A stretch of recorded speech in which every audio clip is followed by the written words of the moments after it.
So one of the most common questions I get on the channel has to do with a concern that people have that to do solo RPG, it seems that you need to assemble tons of different material and supplements, and you need sort of the very right thing to go with a rule set to give yourself the kind of supporting material that you need.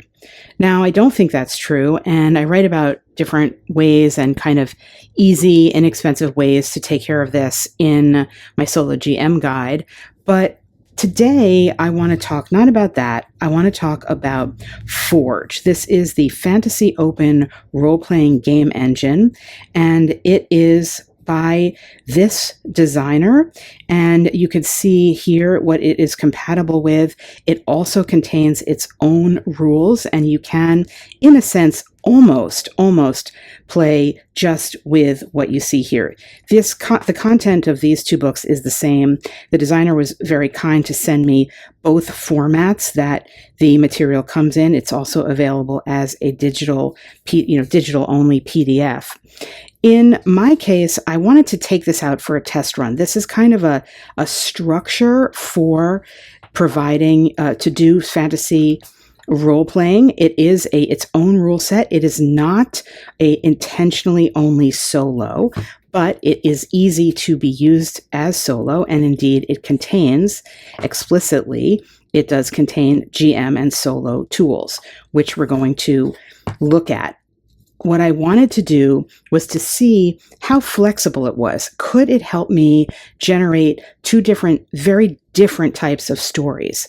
And one of the stories that I wanted it to generate for me, I used this book, Into the Cess and Citadel.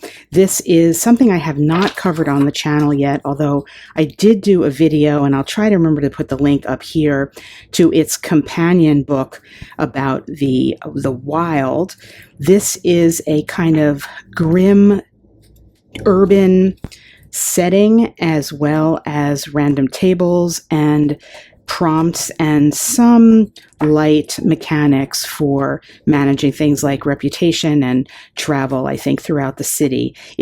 Despite the cover, it is a kind of dark looking and feeling world that you are presented with. You have the Undercity here, and it is OSR, it's kind of generalized stats, and here we look at these some things found. This gives actually a good sense of kind of the feeling of this supplement, what you would find here. So I wanted to use this supplement with this structure, and then I wanted to, or I did, use something entirely different. And the entirely different thing I used was to this, which is a board game, and it is a board from a board game that has an entirely different feel than the other supplement I was using. And I started out, there's 12 sections here. I'll pull back to show you.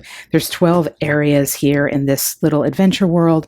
And I started out by rolling a D12 twice to see where I was starting, where I was going. I ended up actually starting out right here at the tavern and needing to travel in my story down to this fort. And I use that not only for the basis of the journey itself, but for the feeling of the game, a much more lighthearted feeling. And I also incorporated, there are guilds. We'll see this when we get back to F.O.R.G.E. There are guild opportunities in F.O.R.G.E. and there's 4 guilds here: the fighters, the thieves, the clerics, and the wizards. And I'll put the link to this game down below just in case you're interested in it. It is by the designer of Quest for the Lost Pixel. Very different kind of game, but super cool board and mechanics for that game. But for this purpose, I was using this as my suggestion of where I could be, what the feeling of the world and the external forces of the guild came into play in my story, just to see if it could work with F.O.R.G.E. And I'll have to say, it worked great for both. This is a flexible set of rules as well. Well, it's a game engine. That's what the author calls it, and that's what I should try to continue to refer to it as. And I think for the video, we will begin. We'll look here at the larger book because it's going to be easier to see on the video. There's a quick reference right away at the outset here, which is useful after you've already read the rules. That gives you indication of things, for example, like distance, what various modifiers and attribute modifiers are. This is a D20 system, and it says here, well, what is it? It's a rules-light, quick-to-learn role-playing game with enough depth to enable campaign play. I did sort of one-offs to just see how I could generate a story. You have the aim of the game to work together with other players to explore sprawling lands and deep dungeons, overcoming monsters, uncovering plots, and thwarting deadly traps. Sounds a little generic. It is in a sense, but in a good way. And the breadth of it, as you can see here, we have chapters on wilderness, dungeons, settlements, as well as various quests and creatures with example creatures, downtime, how to get followers and what they are, different domains, and of course, magic. The style of the game leans toward old school 1980s style of role-playing with a modern design. You need a set of polyhedral dice, and you are given, so there's instruction for the referee and instruction for the players. Again, this is not specifically solo, but there's a message to solos, and it says, I hope that you find the rules streamlined and the random tables and worksheets useful. Juggling all the things can be tricky. So as a fellow solo RPG enthusiast, I tip my hat to you. Basically, the soloist is going to do everything. You're obviously playing the part both of the GM and of the player. And this book really does give you the tools to do that. What is great about it is you're given first the instructions here on what the basic mechanic of the game is, and essentially what you are doing is you are going to be rolling your 3d6 to come up with an attribute, and then based on your attribute score, you're going to get the very now familiar modifier that's going to go with it. There is something here, though, where you're instructed to make one of your attributes primary and the other is going to be secondary. If your attribute is primary, you get an additional bonus. So you're going to be able to, in effect, specialize in one of the attributes and get an additional bonus. You are, for all the rolls, taking a d20, adding what's called the check bonus, which is the level modifier plus the attribute modifier, and trying to meet or beat the number 15. That's it. Very simple, and simple in a good way. It's very easy as the solo player to do the quick rolls and do the calculation. You don't have to worry about changing that number 15 for an attribute check. As your character levels up, the benefits you get for the primary as well as the secondary will also change and benefit you even more. You have inventory slots. You have something called spell power, which is equal to what your relevant casting attribute is plus 10. So you're going to be using that up. It's the target number for someone who wants to avoid your spell. And you have sort of derived stats with hit points that I won't necessarily get into here. There's distance here, and that does or can come into play if you wanted to. I personally don't really focus on that too much when I'm doing solo play. There's a few things I often don't focus on. One is distance. One is, well, the encumbrance rules here, you have a number of items that you can carry. You have inventory slots and you get your strength plus 10. I did adhere to that because it is happily just telling you that most things take up one slot of space and then bigger things take up two, and you can kind of group smaller items into the same slot. So that level of detail I will do, but when something requires me to kind of calculate weight and stuff, I personally don't do that as a soloist. It's not worth the detail for me. Because when I'm going into detail on a rule, I want it to have what I consider to be a significant impact on the story. And for me, that often does not. You can acquire various conditions in the game, and there's a spot on the character sheet for those. And combat is pretty simple. Again, in a good way, you're going to check to see if you have initiative. You will take action. So side number 1 will take action. You can then move, do another action, and it goes back and forth. There are morale checks here, and it explains to you how they are triggered if you kill the first member of a group, or defeat half the group or the group's leader, or you reduce a single enemy to half HP. So it's going to do a morale check with that. And again, something you could leave in or take out. I left that in, but you could leave it in or take it out. Something I like here that is great is this, character death. So it says when a player is reduced to 0 HP, you have to make a constitution check. And if you fail that, you're dead. If the check succeeds, your character is knocked unconscious for 1 turn.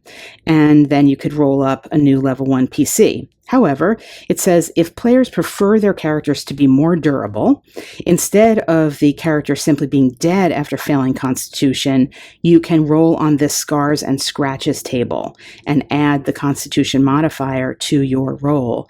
And then it will tell you you could get a fatal wound, and you then will die in 1 hour unless you can figure out how to magically heal yourself, a permanent scar, or just a scratch. And then the permanent scar has a subtable here, which will explain what it is. So you could have a head injury that's going to reduce your intelligence score, or a leg injury that will reduce your dex, for example. I really like this because, again, as a soloist, and in what I played out, I made 2 characters, but even with 2 characters, it can feel bad as a soloist if your character is clearly going to die, and then you just really have no built-in way of reviving them or anything based on the rules. And so I like having this because it's a great safety net, especially for solo play. So to create a character, you're going to roll up these attributes, and there are tables also, which we'll take a look at later in the back, about physical appearance, notable details, clothing, and quirk. And I use these, as I often do, to flesh out a personality and also a relationship between my 2 characters, using what I got from those tables to create some small backstory or some type of narrative. Ditto the occupation. So this was also really useful, I found, as a soloist. It says that the PCs are assumed to be human and have 2 occupations they are experienced in. And you can have an urban, rural, or a wilderness occupation. And the secondary occupation or special ability, again, I think can be used to flesh out, like, what did your character used to do? Why are they here? And just giving them a little bit of a past to help bring the character from just being a series of stats to actually being more of a fully formed character that's going to step into a story. In terms of gear and such, you can either choose your gear, and it explains to you how to do that by rolling on these tables. You get 2d6 times 30 gold, so you can also go through and buy other things and go shopping here. Or if you want, you can get quick equipment, and the quick equipment is listed here along the lines of what type of character might have that type. So for mine, one, I outfitted it, and the other, I just I made a dungeoneer for one of them, and I made an alchemist for the other. And it tells you like what the primary attribute should be in order to do that. And I did that just to, again, get a sense of how much setup do you need and how different does it feel if you are choosing things, going shopping and not. I think it found actually pretty much very similar. The equipment that is outfitted, because it is grouped thematically by what that character would be.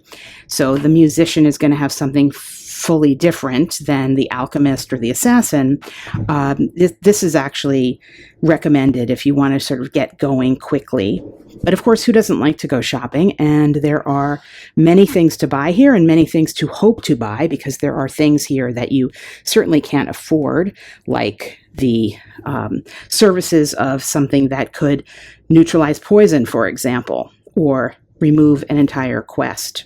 as well as property. So this is pretty ambitious to be getting so much $500,000 to own a temple, for example. There are downtime activities, and what is again useful about all of this from the solo perspective are these short little options that you have here. So you are given the, for example, if you want to resolve some kind of outcome and it's moderate, then what the check bonus that onto that 15 is going to be is a +4. So it is there. You're given some structure and some guide as the soloist or as the GM how to change the difficulty of things and to resolve outcomes in a way that is thematic to the difficulty of what's happening. You can have followers based on your, I did not do this, but you can have followers based on your charisma.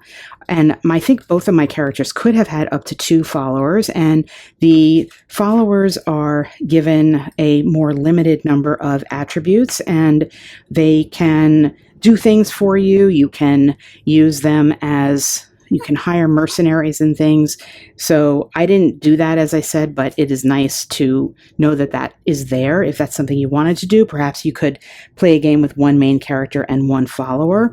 I considered doing that, but I didn't. And then there's also something I didn't do. There's like mass battles. There's rule for mass battles and things that you could run. There are 2 types of magic in the game, and you have access to them depending on your level of magic points, and sort of familiar listing for those of us who have played these types of games of the various spells, what they do, how long they last, and in this case, their level of what they are. And so you have the arcane list, and then you have the divine magic for your divine, your clerical type of character. Then we get to the GM and solo tools.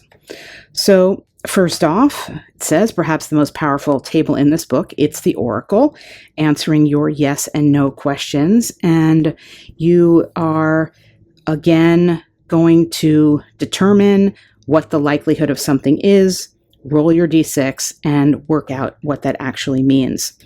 There is a rule here or mechanic here to how to modify on this. To add some variation to the simple yes or no, you will nominate a second D6 as the modifier, and that's how you're going to come up with like a but, a yes but, or no but, or yes and, no and, or nothing. So that's a different way of doing tables that we've seen like that are a single table, but that's kind of split up, and you can either choose to use that or not. There are random events here, and you can roll a d6 to determine what that random event could be, and they are things like something that happens far away, or something that's related to an NPC, or your main quest, your PC, something that's ambiguous, or the current situation. And then you can roll a second d6 to determine the focus of that, a positive or a negative. So maybe it's something positive that happens to an NPC, or maybe it is something negative. We have these tables here, verbs and nouns, otherwise often known as spark tables, where they're D66 tables, and you can roll on them to come up with things that could impact the opening of a scene. They could even be used to describe your quest.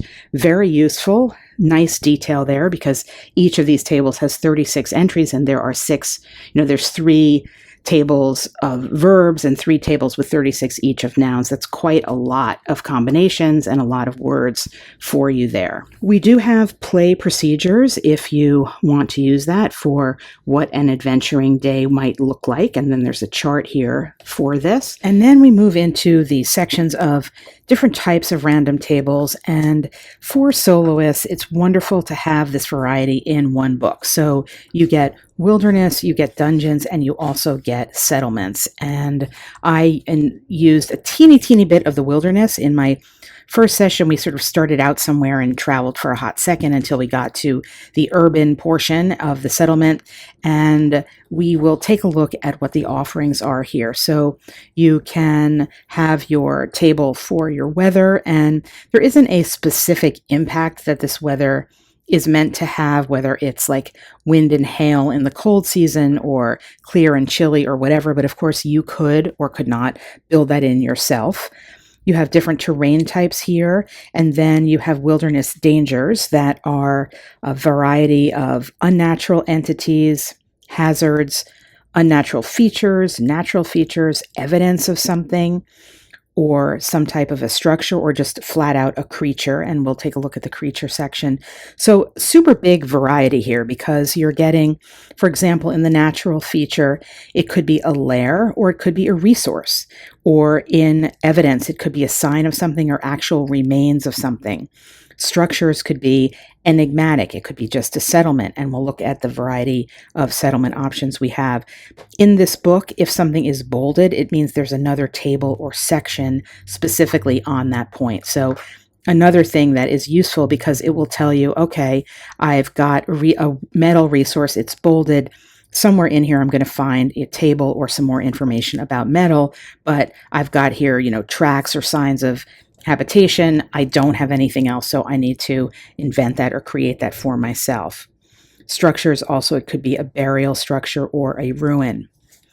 We also have the various terrain features here for things like that are keyed to the types of terrain. So for plains, for forests, for desert, we have a variety of things for the hills, the swamps, and the mountains.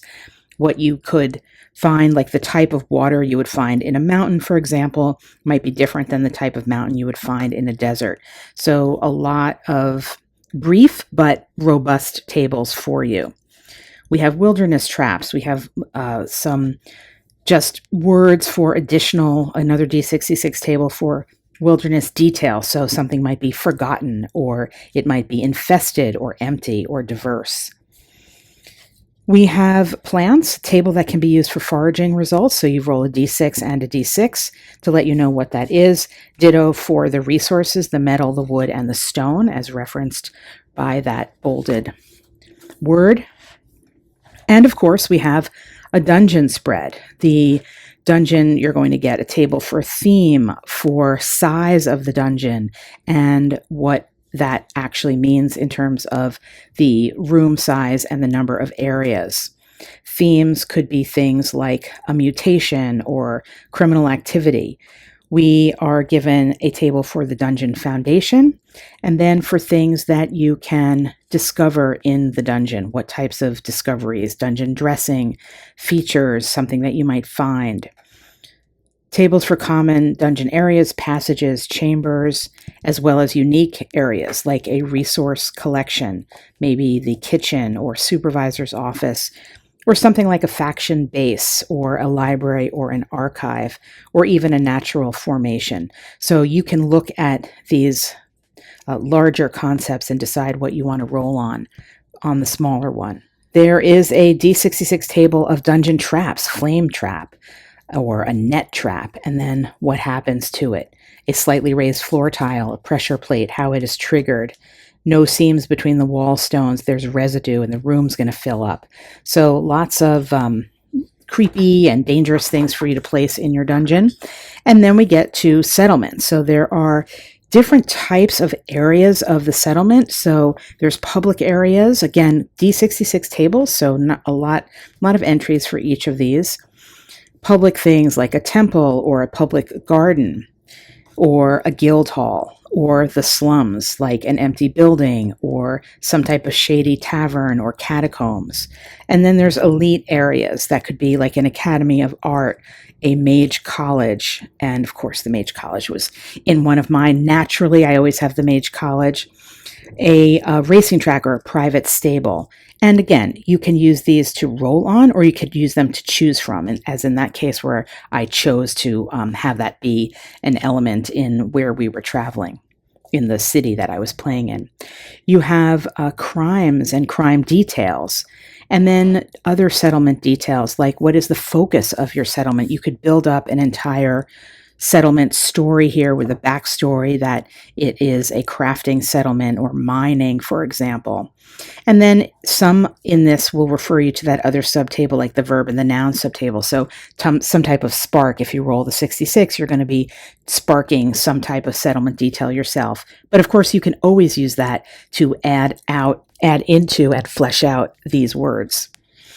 There's a table of problems that the settlement might be facing, including cursed items or sabotage, or maybe there's a rival settlement, what type of settlement leadership there is, and then, of course, the factions. So there are 6 guilds here. There's adventuring, mercantile, underworld, artisan, fringe group, or a unique guild. And again, this is like an external force. It is you would have to build that out, but it is suggesting to you that you can roll on that verb and noun table to determine the motivation of the particular guild. So if you rolled up, say, the Underworld Guild of Courtesans, for example, and then rolled on that verb and noun table, you would get something that could be perhaps their motivation, and use that as you wished to influence your story. Creatures there is a listing of specific creatures, which we're going to get to, but there are also listings here of general stats and ways that you can build creatures yourself, give them different types of reactions based on and behaviors based on the type of creature that they are. So whether they're a predator, a prey, or a scavenger. So not everything you encounter is going to immediately attack you. And different categories of creatures: airborne, earthbound, aquatic. And then there's also humanoid creatures, so like small-sized gnomes and dwarves, human-sized gnolls or bugbears, and then uncommon like the pixie, large ogre, and then monsters, unusual like a fungus or a rare some type of slime or construct. And then a D66 table of what their abilities are. And you do have this little table up here that you can roll on to determine whether they're predator, prey, or scavenger. And again, the fact that this exists allows you narratively to think about the creatures as populating a world and not just there for combat. And I think that's so important when building a story, because again, if you're looking at an area and you are encountering some scavenger creature, perhaps you can follow that creature back to its own lair. Perhaps it has some type of treasure or something that you can then take from it. It's not that just that you're walking somewhere and you're encountering a creature that's going to attack you. Now, you might, of course, but you might not. And that might not is really key to the robust nature of what you're presented with here.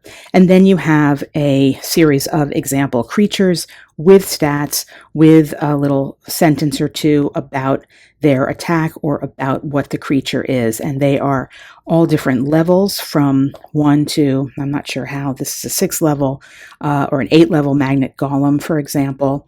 And you are given some little description of them, as said, and their armor level and what their main stats are. So there is like basically a bestiary, but you also have the ability to build something out yourself, give it an ability, and see what type it is.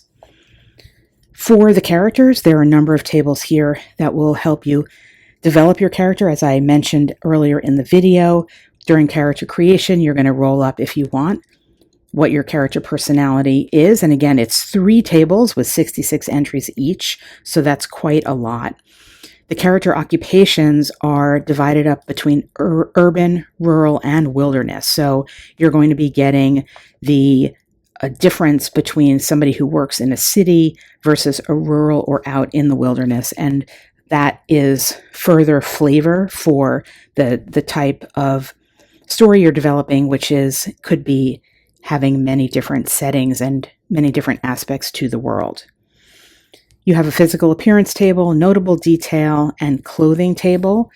You have some quirks for your characters, as well as something called conversation interest, which is something that could help you out not only during character creation, but if you encountered an NPC, all of a sudden they're going to want to start talking about, I don't know, their contacts or the last thing that happened to you or something about magic or weapons or whatever. And next up, we get to double spread here of names. We've got them divided up.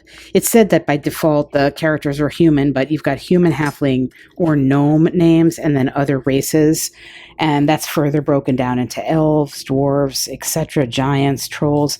I don't personally I just look on this for inspiration. I never really use these name tables, but could be useful. And then we come to treasure, of course. We have potions. We've got a D66 table of potions, and they're further divided into basic, simple, moderate, complex, and extreme, depending on the impact of the effect that it has. So, for example, an extreme healing potion is going to heal you 3d6 plus 3 HP, as opposed to something else that would be a simple healing of 1d4. So it's nice that it's divided up that way. You've got treasure carried on an individual, treasure in a monster's lair. You can make your own magic items and roll for what their effects could be. It could be major, minor, or super. And you have just other examples of jewelry and how you can just generate treasure that is unguarded and begin this way. It's a non-magic item, it's a gem, it's jewelry, and then walking you through the tables, which I sort of showed you backwards, but I think you get the point there. And then you also get some actual example magic items that you can, these are not numbered in a table in the same way, but you could easily figure out if you wanted to roll something randomly, you could just assign numbers to these and it would work that way. And then there's a whole bunch of play aids here, and these are available to be printed out. The designer was kind enough to send me some really cool, like printed on this extra durable paper that you can write on with pencil. There's a lovely kind of hand-drawn style here for these that I liked. They're very clear, and you can see here these are the inventory slots that I mentioned earlier, as well as followers, and then you could have a different way of looking at that. And you also have a map for your wilderness if you want to do anything, generate a map that way and have points of interest here. And then you've got a dungeon map here and a settlement map with some sort of dot grids that you can use. And then finally, you have attributions, basically the inspiration for this volume. And you can pause here to see some of what the inspiration is. And a lot of it is, as I said at the outset, though this is not specifically for solo, a lot of the inspiration are the classics of that people use for solo, like Scarlet Heroes, and then other rule sets that are very solo friendly, like Knave, for example. And you can just see, here's the smaller version. Now I realize that I tried to show the spreads here, that hopefully this was legible in the video. The font in the big book is on the small side, but it's not like too small. The font in the smaller book is, for some people, might read a little small, and it depends on what your eyesight is like. And I think the size of the little book is great because it's very portable. This is the kind of thing that I would grab. It's a kind of grab and go for a vacation, for example, with family. If you want to escape into your own little fantasy world, you can grab this and a couple of dice and basically a notebook and have what you need to create stories. Now, as I said at the outset of the video, to test the robustness of this as a game engine for fantasy open role-playing, I developed two totally different stories with totally different feels, and this was the kind of fun one, and the one that used this Cess and Citadel supplement. As I said, despite the bright color of this book, this is a kind of grim, dark world. Very different from if you were living in this kind of world. And I have to say that it really did work for both. As a fantasy open role-playing game engine, F.O.R.G.E is extremely successful. You get a lot of content in a very portable package. The D66 tables I love because they're 36 entries on a table, especially when you have 6 tables, as you often do, there's a lot of variability there, and you're going to spend a lot of time playing with this and not getting the same values. And then, of course, this verb and noun table being like that, this can be the suggestive core of a solo session, because you can roll this for anything. You can roll this to generate a quest. You can roll this to generate some sort of information about an NPC that you encounter, and you can even roll it with your initial characters to start to suggest how they could relate to each other and what the story of them might be.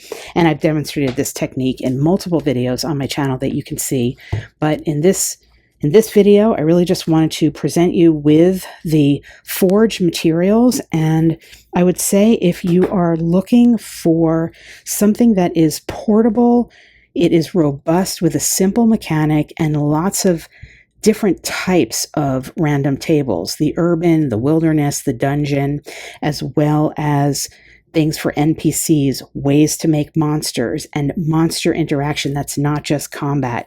This F.O.R.G.E is really something to look into.